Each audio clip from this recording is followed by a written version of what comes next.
Pasrabakan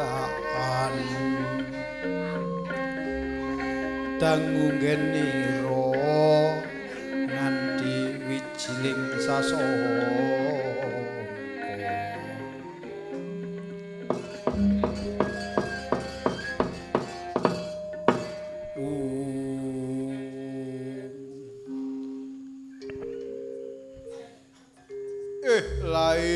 lai bekugek ugek sadulita kanastren dina iki kowe masak apa?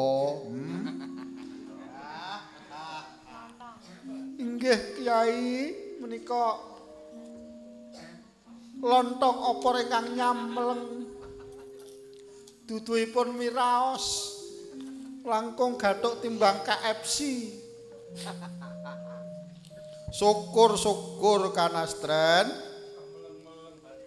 neng Karang Kedempel ki wis sumadya pala pendhem palawija ora usah nganggo barang-barang impor ing atase pitik kampung akeh kok nganggo ayam impor kok kebangeten KFC dirungono cah cilik-cilik kae njaluk KFC ora bakal tak luluske kuwi panganan apa ora enak.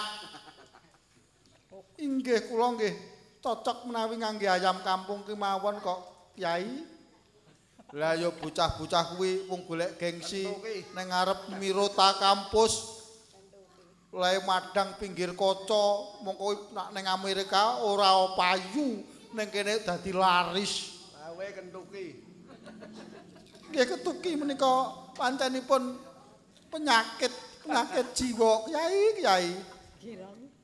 Ing atasipun mriki kathah daging kang miraos edipeni kok malah seneng barang-barang ingkang saking Jawi. Oh mengkono kanastren.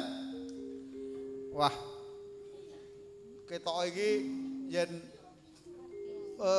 mathuk songo niki upama diisi nganggo uler kambang piye kanastren? Mathuk. Inggih kula inggih sampun nganti widodari kalih saking Karangnangka kaliyan Kemalang. Monggo Bu. Uler kambangipun.